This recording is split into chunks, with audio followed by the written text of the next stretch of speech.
சீரியல்களின் full எபிசோடுகளை Sun டிவியில் ஒளிபரப்பான உடனே எக்ஸ்க்ளூசிவாக சன் நெக்ஸ்டில் மட்டும் ஃப்ரீயா பாருங்கள்.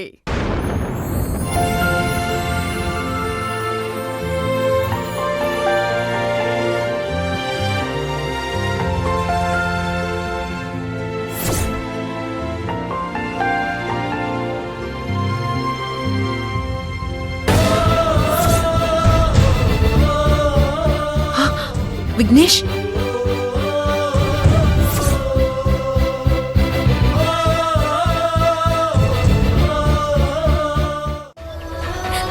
அக்கா,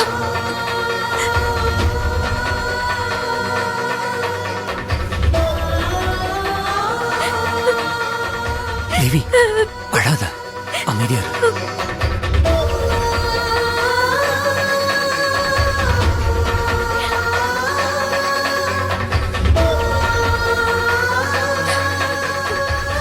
தேவி, அக்கா, என்ன மன்னிச்சிரு. தேவி, என்ன இதெல்லாம்? பிரெக்னண்டா இருந்துகிட்டு கால்ல விழற.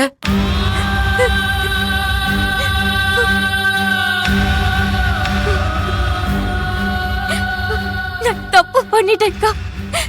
உன் மனச நான் நோகடிச்சிட்டேன். என்ன மன்னிச்சிடுக்கா.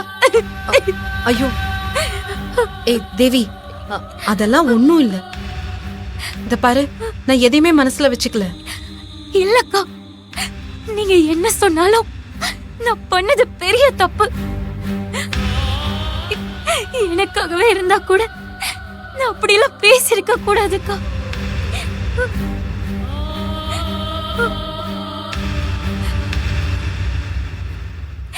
விக்னேஷ் அந்த நிலைமையில பார்த்ததும் எனக்கு பைத்தியம் பிடிச்சிருச்சா என்னன்னு தெரியல.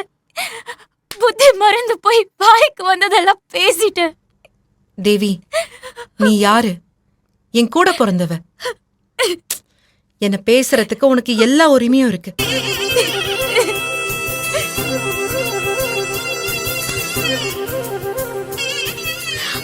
தேவி, நடந்து முடிஞ்சத பத்தி எதையும் யோசிக்காத.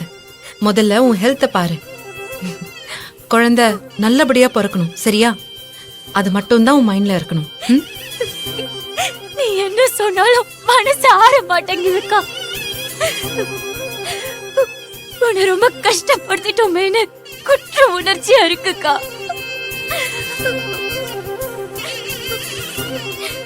மத்தவங்கள தெரியாம கூட கஷ்டப்படுத்த கூடாதுன்னு நினைக்கிறேன். உங்களை போய் அழ வச்சுட்டேனே. என்ன நினைச்சா எனக்கே பிடிக்கல. ரொம்ப அருவருப்பா தேவி, ஏய்,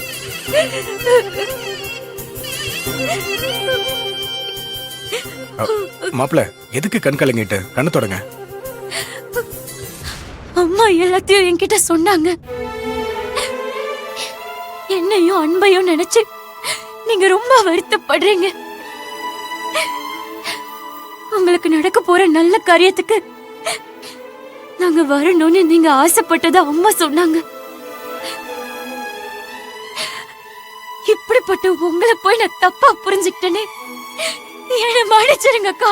ஐயோ தேவி, அழாத. நீ முடிஞ்சத பத்தி பேசிக்கிட்டே இருந்தா இங்க யாருக்கும் எந்த பிரயோஜனமும் இல்ல. மூர்த்தியும் புருஷனை அடிச்சிட்டாருன்னு யாரோ சொன்னதை நம்பி நீங்க வந்து கோவமா பேசிட்டு போன. அதுல எங்க மேல இருந்த கோவத்தை நாங்க பாக்கல. உன் புருஷன் மேல இருந்த பாசத்தை தான் நாங்க பார்த்தோம். அப்படிதான் இருக்கணும். புருஷனுக்கு ஒண்ணுனா பொண்டாட்டி சிறுத்த மாதிரி பாயணும். அதுதானே உண்மையான காதல்.